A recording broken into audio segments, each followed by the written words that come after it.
guys are here.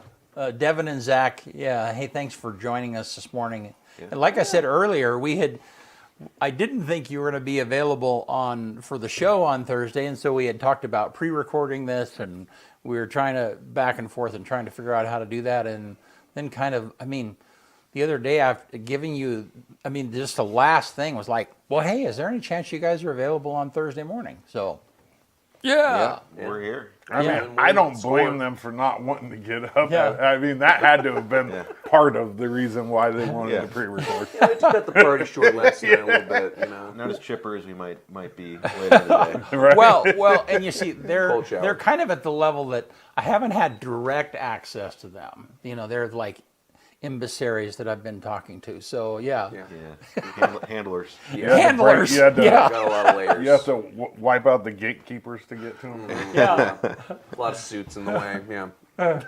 Yeah. Well, hey, thanks guys for being here. Yeah. And thanks for having us. I don't know. Why don't you start first and tell us where each of you kind of give us a thumbnail of your life, where you're from, and then how you met each other. Zach, you go first. Sure. Yeah. I grew up in Austin, Texas. Okay. Went to college in Southern California, Chapman University, and that was in '08, and moved up to LA in 2012. I've been out there ever since, on some level making movies, whether that's the day job or the side hustle, you never know. But always hustling, trying to make something. Yeah. And I grew up in Houston, Texas, and I went to college at UT Austin. Went to film school there, and moved out to LA 15 years ago. And Zach and I met in LA somewhere along the way. Post Texas. Yeah, I've spent a lot of time as an editor for movies and TV, but always writing and acting and trying to make film projects along the way. And so Zach and I met, probably 10 years ago, and made a short film together. And then 3 years ago, we made Foil. Yeah. Our first feature film. Feature debut. Bad Day for Bigfoot is our second feature collaboration, and we've been writing it for the last 2 years. And we're planning to shoot it next summer here in La Grande and the surrounding areas. If we play our cards right. Yeah. Well, cool. So, have you both been writing all along the way, or as you pursued film? Yeah, we have. It's we've had our focus, like career focus, on other things. Zach has acted a bunch. You do voice work. Sure. Yeah. I've done some acting as well. Like I said, my primary career has been editing. But we've always written, and we learned through the process of that short film that we work well together. We write well together. So that was sort of a test run. It's like, okay, like we have something, we have a good chemistry, we work well, maybe we can make something bigger. Yeah. So, yeah, now here we are. So, do you guys, when you do movies, and maybe you figure, do you direct together? How does that, how do you divide the stuff? I would say, writing? Even if it's not as common to say in a movie, we usually say we are co-creators of the movie. But then, just so that someone knows who to look to, we say that I'm like directing production, but then in a lot of ways the editing is directing post-production. Right. You know? And so there's kind of a handoff that occurs. Yeah, so this is where we kind of complement each other well, because Zach, trained to be a director at Chapman, right, and has that experience on set and has that experience with managing crew and collaborating with cinematographers. I've spent less time on set and more time in post-production, so I have that experience. So when we get to post, that's sort of my wheelhouse, and then when we're on set shooting, that's sort of where Zach's comfort level is and his skill set lies. So we complement each other well in that way. Yeah. The yin yang thing. Yeah. So it's sort of just kind of pooling our different experiences and our connections and trying to help each other create the best product. So here's a little bit of a technical question, because part of this is my world, not making movies, but how do you are there times when you've been editing something that's like, man, I wish I would have been on set and just told them I just needed just this shot to transition me, Yeah, but they said they'd fix it in post. So, right, yeah. it falls on me. Yeah, because sometimes when you're shooting something and it's like you're shooting a sequence and you just forget, oh, that's right, I forgot to get that one of him standing up from the desk and walking out of the room. It's like, okay, how so. And I guess the direct question is you knowing that, does that help in the shooting end of it? Yeah. Sure. Yeah.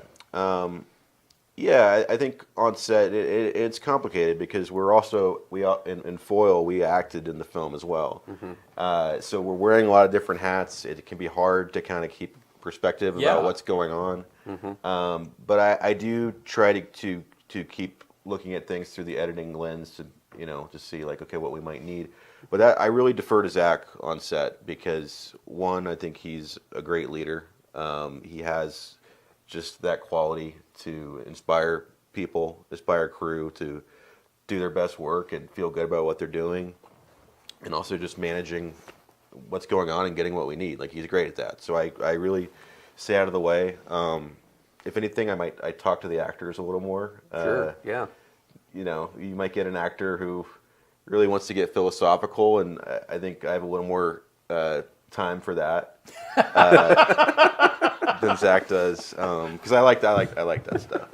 But Zach is just a great leader. He's great at managing personalities, managing time, and just getting what we need. So I trust him when it comes to set. I'm a middle child, so I'm a very good mediator. Are you? Yes. I can handle all the different inputs and keep it all level. You know what I mean? That's kind of my thing. Cool.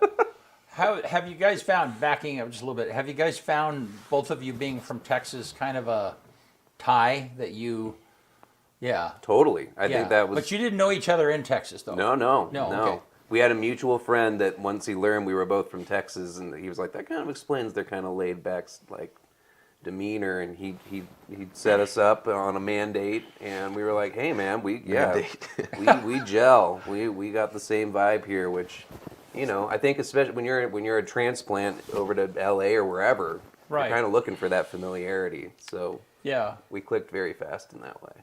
Yeah, there's just a common energy, maybe. Yeah. And we've talked about how there's a certain attitude about filmmaking, and especially in Austin, where we came from, that is just more collaborative and open and supportive, really. Yeah. More about the village. Yeah, and just like helpful. And I think that's part of what we've connected to here in this creative community. We feel kindred spirits in the approach to filmmaking. And in other situations, sometimes in LA, like, it's very cutthroat and sort of competitive, and people aren't as supportive. Not always, but sometimes. But here we really feel that supportive nature from people and willingness to help, and have also discovered that there's a lot of talented people here. Yeah. And we saw it last night at the reading. Yep. So. Absolutely. Yeah. So talk to me about your connection to LeGrand. How did you get connected here? So we screened our first feature, Foil, here in 2023 at the festival. Okay. We came out for it, and we screened at the Hot Lake Springs hotel venue there, which was unbelievable. Yeah. Big, packed, sold out, raucous screening. People were laughing, gasping, which again, we screened it a couple of times in LA, and it's sort of like, it's like you're asking people to come, like, yeah, I guess maybe. We just knew instantly, like, this town is loving what we're doing. This whole festival, people are like coming out and excited. And Chris Jennings in particular is just like an unbelievable force of nature of like pushing this entire grassroots film community here. So right after that, they started a field trip program for filmmakers, where if you have a script that you think you could shoot in the area, you can submit it to Eastern Oregon Film Festival, and if you get accepted, they'll fly you out, put you up, and sort of present to you, here's how you could shoot it here. Here's locations, here's vendors, here's venues, here's everything you could need to shoot here. And so you were working on a kind of different Bigfoot idea at the time. Yeah, I had already been working on a Bigfoot script. It was based on a true story, a real life character. It was based on a Patterson Gimlin film, and Roger Patterson and Bob Gimlin, the famous Bigfoot film where the Bigfoot's turning back to the camera. To this day, it's considered the most credible Bigfoot footage that we have, and it was the story around how they shot that and whether it was real or not. And a guy who later came out and said that they paid him to wear a suit, but still other people refute that. And I realized that it was going to be too complicated to use the actual story and real people, but there was something that the guy Bob Hieronymus, who said that they paid him to wear the suit, said in an interview. He said, the whole time I was wearing that suit, all I could think about was somebody's going to shoot me. And I said, that is the movie. I'm going to take that piece of it. Yeah. That's a movie. I'm going to take that piece of it. What if there was a Bigfoot hoax that went wrong? Yeah. And everything went sideways from there. And that's a bad day. That was Bad day for So Bigfoot. it's a bad day for the fake Bigfoot. Yes, sir. That was the genesis of this script, and then as we're continuing to develop it, the field trip program came about. We thought, well, we could shoot this here, Yeah. Not only because of the woods and the natural setting, but also we just made such a strong connection to the festival and Chris Jennings and people here, and felt support. So that's been the journey to this point, and last night was just a great step in the journey. Huge step. To hear the script read out loud in front of an audience, to hear a lot of the jokes land, which is hard. Like a screenplay read aloud is not necessarily like a fan-friendly, audience-friendly thing. Right. It's arduous. There's a lot of scene You gotta description. stay focused. Yeah. It's a lot of listening. So jokes we've been looking at for 2 years, getting a laugh is helpful for Right. us. Yeah. Because after 2 years, you're like, is this funny? I don't know anymore. Right. Yeah. Yeah, I started the script. I probably wrote it alone for the first year, getting notes from Zach, and then we've been passing it back and forth as co-writers for the past year or so. Yeah.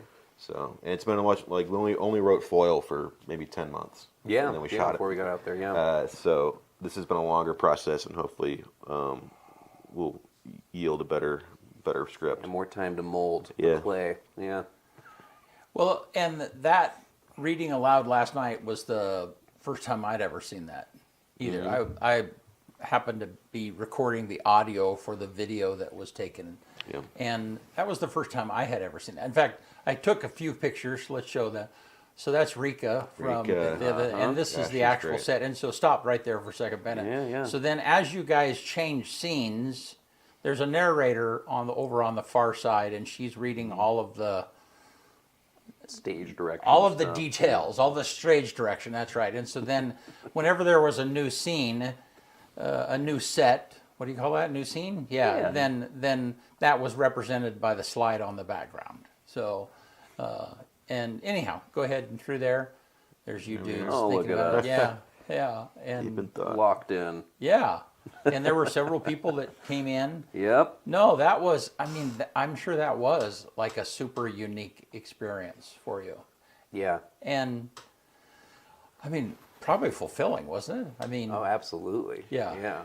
Yeah. Getting to see folks bring themselves to the roles, and getting to see different shades of the characters that maybe aren't even what was in our head, but Yeah. seeing it live happening is it informs everything for us, and hearing it out loud, actually two characters interacting. Yeah.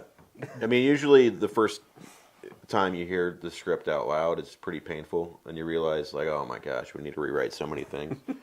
And there may be one or two moments, but for the most part, I think we're pretty excited at how good it did feel. Being read out loud for the first time. I mean, it's the best way to kind of pressure test your dialogue to Right. see if it's working or not, and you can just feel it. Right. It's like playing a new song. I used to play music live, still do sometimes, but you can feel in the room when you play a song live if it's hitting or not. Oh, yeah. You can feel Sure. you can feel it with dialogue too, and especially in a comedy. you can kind of tell if those jokes are landing. And especially, and like we said, it's not a fully acted out play. The actors have we haven't rehearsed it. We're kind of just reading it cold. So for it to kind of work still is a good sign. It hasn't been cast yet, right? These people aren't cast as the characters. These are just randos. How do you pick them? I mean, huge shout out to Chris Jennings and to Eastern Oregon University for providing us with they're theater students. Local talent. Some of them are theater students, and some of them are folks that Chris has known like his whole life out here. That he just, Chris is a producer on the film with us, and all the support we're getting from EOFF. So he's read the script. He's familiar with who we needed, and basically handpicked pretty much everyone in it, saying these people are going to nail this. Trust me. Trust me. But you did have a gal, the police lady, Eva. Yes. Okay, and you have cast her though. No, she's. No. We're still That's working that's on kind that. of a We'll see thing. where Okay, that yeah. leads. But All right. he was also a Chris Jennings. That was Chris oh, connected us. oh, I see. Okay. She has a they go connection way to back. Eastern Oregon. She went to school here. Okay. Yeah. So that was a connection through Chris as well. Yeah. And we trusted him to sort of cast this read for us based on his experience and his connections with actors around the area. Because Right. we would love to cast locally whenever we can Right. in this Yeah. part. So this was such a cool opportunity to Well, see the and- people he believes in come do it. Yeah, you we know? will have local actors in this movie. Yeah. Well, and there was great. I mean, the people that Chris had arranged there. I mean, many of them have lots of acting experience already. Yeah. I mean, many of I mean, there were several of them that I could name that'd be like, yeah, that would fit in that role, and I could watch. I mean, as I was watching them, it's like, yeah, he could do that. She could do that. Yeah. Absolutely. Well, my other question, actually, I have two more questions. Why, was there some sort of tie to Bigfoot before you heard that story? The possibly getting shot. Did you see Bigfoot, dude? No, I have not personally had an encounter. But Zach and I are generally interested in paranormal things. Our last movie, Foil, touches on UFOs and aliens, but is still grounded as a character story. And for me, I can't think of a Bigfoot film that is really about interrogating what Bigfoot is and why, or it's usually Bigfoot's just a monster, and it's a horror movie, Slasher in the woods. It's not really investigating who Bigfoot is, why he is, and why people are interested in figuring it out. Yeah. So that's kind of the things that are interesting to me about this. It's what is that need that we have to figure why are we interested in Bigfoot first Right. of all? Yeah. What is that need to connect? And it's kind of it might be this desire to connect to something greater than ourselves, right? It's it's spiritual in a way, almost. It's the same reason that people have that connection to UFOs and aliens. It's wanting to feel like we're not alone, there's something else out there greater than ourselves. Yeah. And there's this movie showcases many different perspectives and attitudes on how to figure that out. So you see a range of approaches to figure out what Bigfoot is. Yeah, so And that's I kind will of say too, when we were out here in 2023, even before we knew we might submit a Bigfoot script, we met some awesome folks out here that are true believers. yes. In particular, Andy Reed at Growwiser over in Pumpkin Ridge. I believe it was Alexander Craven that recommended that we hit him up and go see his land and take a tour with him. And we learned a lot from him and David Lundquist. yeah.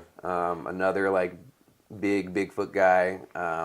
We just we got I think we got our finger on the pulse of what these guys really have sussed out. is Heard their going on. stories. Yeah. And we take that stuff seriously. Yeah. We want to treat people's stories with respect. Yeah. We're not making fun of anyone or anything. We take the story seriously.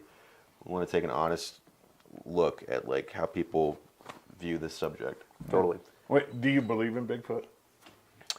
Uh, Put you on the hot seat. Well, you see, that's the great question. Is when you ask that, it's what are you asking? Do I believe that there are unknown primates out there? Of course.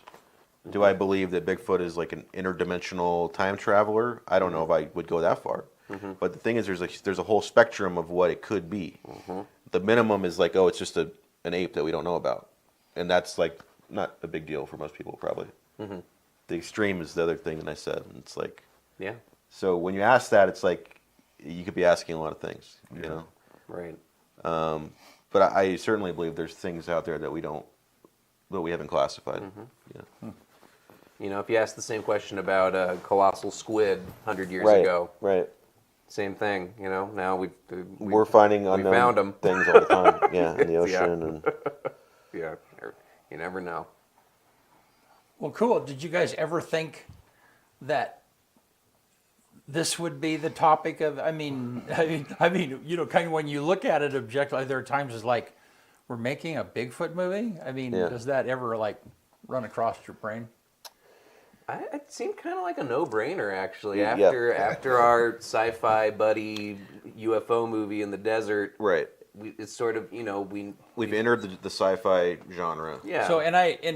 So tell us what Foil is about. And I'm sorry, I don't know what that. Yes, no, yeah. So Foil is a sci-fi buddy comedy in the desert about me and Devin. We're two buddies that are reconnecting on a camping trip together. I'm a kind of struggling screenwriter trying to find my next screenplay idea, and you're actually going out because there's a rumored UFO crash site in the area that you want to investigate.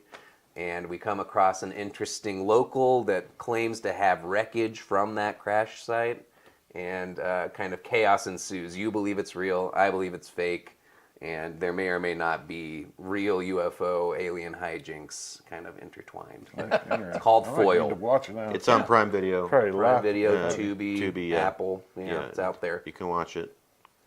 So Cool.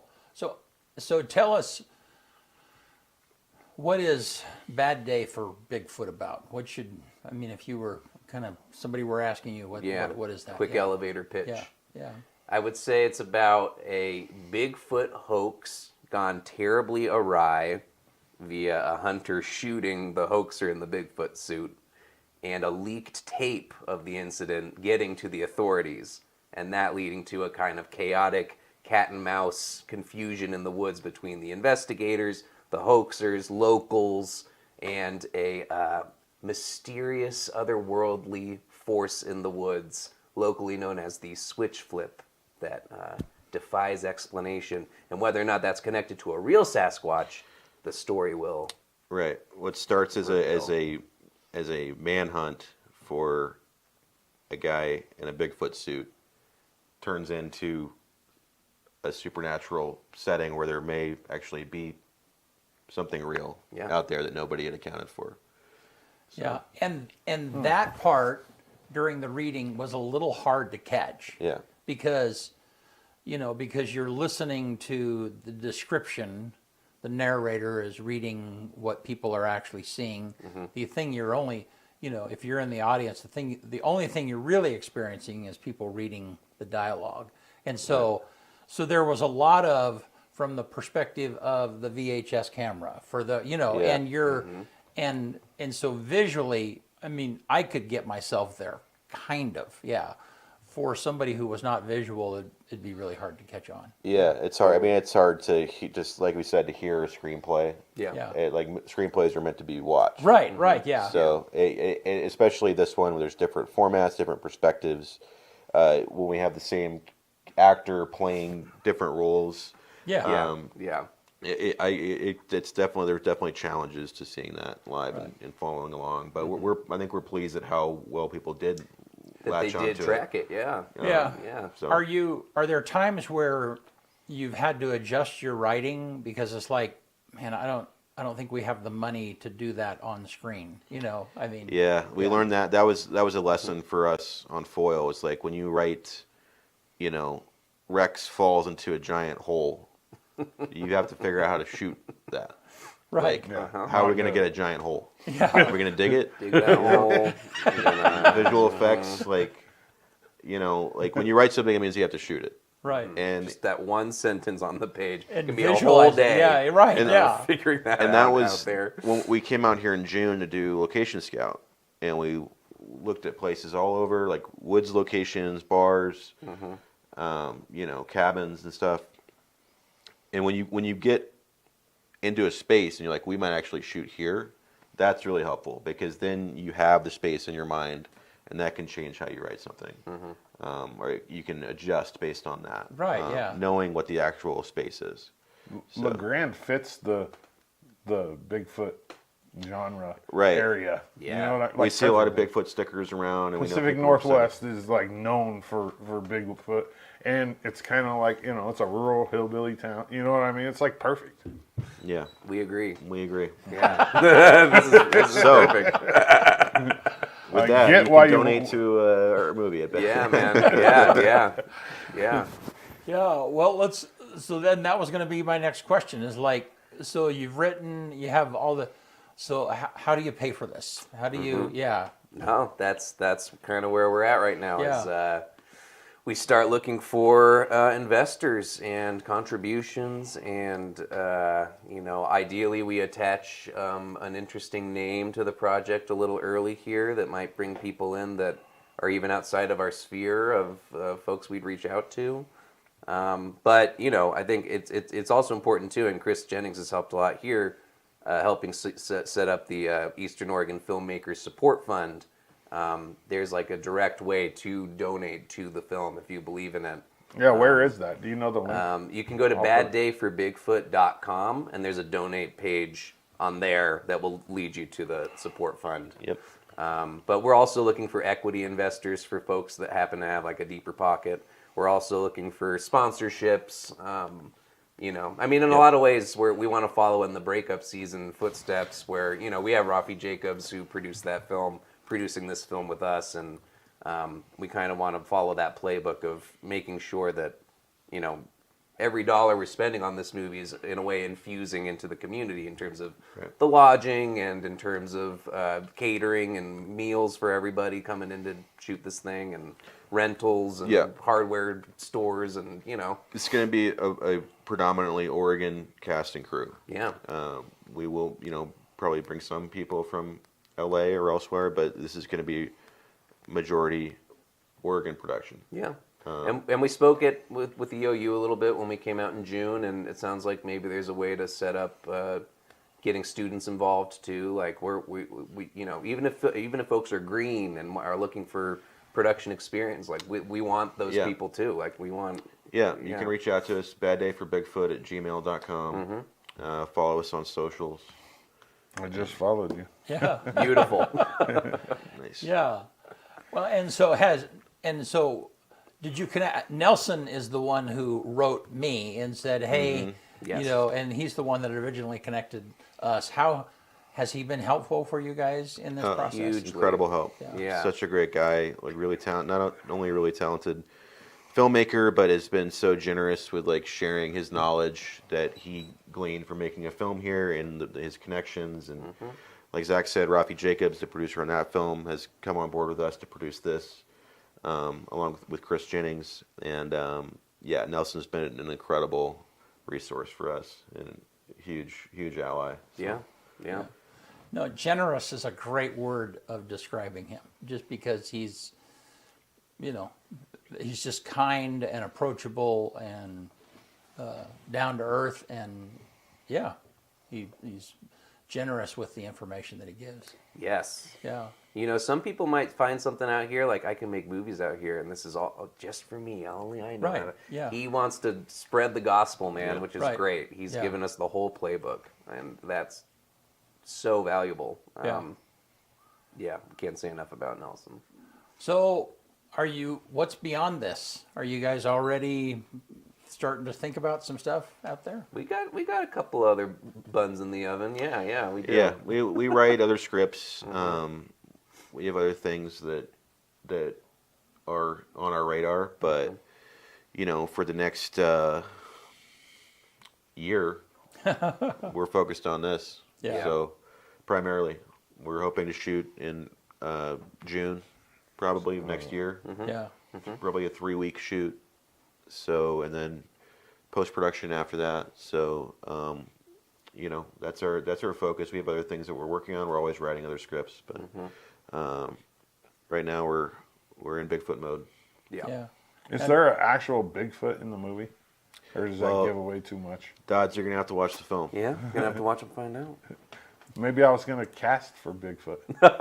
Well, Throw yeah, your hat in the ring, man. You got the hype. Not in a million years. maybe Dodds is it. I could see it. Yeah. I could see it. No. So, do you guys have families or significant people that are like, following you around or very forgiving of your throwing your life into this? Yeah. Yeah. Yeah. My wife's thrilled that we just opened up another business to make another movie. Yeah. Yeah. No, I have a very, very supportive wife and dog, and yeah, there's been nothing but support. Yep. Yeah. Same here. Wife, 2 dogs, and yeah, the folks back home. I don't know. I come from a pretty performative family. They're all on some level actors or performers in some way, so they get it. Oh, that's cool. Yeah. Yeah, that makes it a little easier. Yeah. Yeah. They get it. My dad was a newsman and film guy, so he supports as well, and my mom. So yeah, I think people get it, and we feel love. Yeah. What's your favorite part about Eastern Oregon so far, about this area? Oof. Well, I mean, I feel really lucky that we got to come visit in like prime June territory. Yeah. We got to go take a dip in the river and float around out there, and we go to the hot lake springs to soak. We've been been twice already. We got in like 2 days ago, and we've been twice. Might go again today. Might go again today. Yeah. I love Oregon, man. beautiful. I mean, Yeah. I'm a big golfer, and I went to Bandon Dunes on the coast. Oh, I've golfed it. Yeah, gosh, so beautiful. You should golf Buffalo Peak while you're Okay. here out in Union. They sponsor my sports show, and it's a beautiful 18-hole link style course. I'll keep that in mind, Buffalo Really Peak. nice. Yeah, but no, we just love the town here, Yeah. and it's been really cool to connect with an artistic community. We've met around HQ on Depot Street. That's Yeah. right. So Well, and I think that Texas and Eastern Oregon have, I mean, it's just a vibe. Yeah. I mean, you're we feel that. Yeah. just really down to earth people, and With EOU here and with UT in Austin, like it does feel kind of like early Austin days out here, For sure. I think that's we clocked that when we came out to the festival. Like similar attitudes Artist about haven. art and support, and there's a certain selflessness that we find out here. Yeah. And I think people are also just like really present. That's one thing I like about Zach is it's easy to get ahead of ourselves what we're doing, but it's like what are we doing today? right. And like what's happening right now. And I think that's a good lesson. That's something I try to work on with myself, is just to kind of stay in the moment. Sometimes it's hard, man. Yeah. In this world we live in, especially, it's like Everything's you got sped all up. this stuff going on, and, Right. and you're like trying to stay focused on Yeah, what's. and you have to enjoy like, and that's the thing about filmmaking or a lot of things. Like you really have to enjoy the process. Like it's Yeah. great. There's no better feeling than when the movie's done and you're watching it in theater. But if you don't enjoy like every phase, Right. it's like because it's going to be 2 years of your life. Yeah, you're gonna be So- miserable if you don't enjoy it. You got to enjoy doing it. Yeah. So and we do. So It's awesome. Yeah.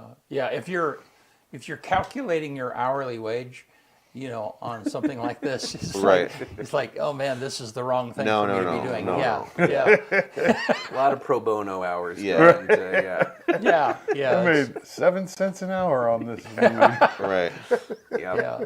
So it's gotta. You're right. You've got to enjoy it's got to be a labor of love in there somewhere. Yeah. For sure. And some self. I would say that it is really fun. I've done productions in the past that were presented to a large audience, and it's really fun when you see them impact that. You see it impact them in the way that you really wanted it to. That's just rewarding. Yeah. Absolutely. It's like, oh, I guessed right. They Yeah. did laugh, or yeah. So Yeah. Well, guys, thank you so much for being here today. Yeah, thanks Thank you. Thank thanks for y'all. taking the time. Of course. Yeah, so just tell us one more time your production schedule. So when are you hoping to like kick off, and does it? This is an '80s. I mean, it's set in the '80s. 1985. Oh, that's my favorite era. Yeah. Yes, sir. The best Yeah. era. Yeah, Yeah, so the tape that gets out is a VHS tape. Yeah. So they're So shooting awesome. on VHS cam, like Marty McFly yeah, style camera. Like with the handle on the top and the Yeah. big Yeah, yeah. boxy. Yep. Those are yeah. Chris had one there My last time. parents still have one. Yeah. Nice. They Well, shot yeah, a lot of you my should baseball have one. games Yeah, as a yeah. kid on one of those, dude. Yeah. Well, I'll tell you the crazy thing is that one of the things we started here and we still do is we convert VHS to DVDs. Yeah. Yeah, and so in fact, last night yesterday I had a guy call me from Pendleton. It's like, hey, I have my film project from when I was 13. It's on VHS, and he brought it to the reading last night and gave it to me. Nice. That's so yeah. cool. So anyhow, Yeah, but there's a whole industry for that. Yeah. It's crazy Digitizing it's stuff. crazy how many people want that stuff done. yeah. Yeah. But the problem is there's like it's hard to make money doing that. Like to you know what I mean? Like putting a DVD, out of a VHS. Right, It's right. not- But so tell us your schedule again. I'm sorry, I kind of Yeah. took us off. Yeah. No, yeah. So we are definitely very much in the fundraising / early casting attachment phase now, and we'll probably have an idea of where that budget's looking by the end of the year, and we'll probably give that the full push green light around that time, and we would come back and try and shoot in June, before it's. June just feels like the prime. the good weather. The good weather, exactly. We want to hit that, and after that, we'd be in post for a little bit. We'd probably submit a rough cut to South by and Sundance by the end of that year, and Yeah, early 27. Yeah. So yeah, probably like an early 2027 release, yeah, festival release. yeah. The link to the website's in the comments. Bad Day for Bigfoot. You can donate there. Yeah. I also put the Gmail baddayforbigfoot@gmail.com if they have any questions or Yeah, please wanna reach talk. out to us. Please reach out. Yeah, Yeah, if you want to be involved in any way, more just information. We got it. give us a shout. Yeah. Awesome. Yeah. Thanks, guys. Yep. We really appreciate it. Yeah.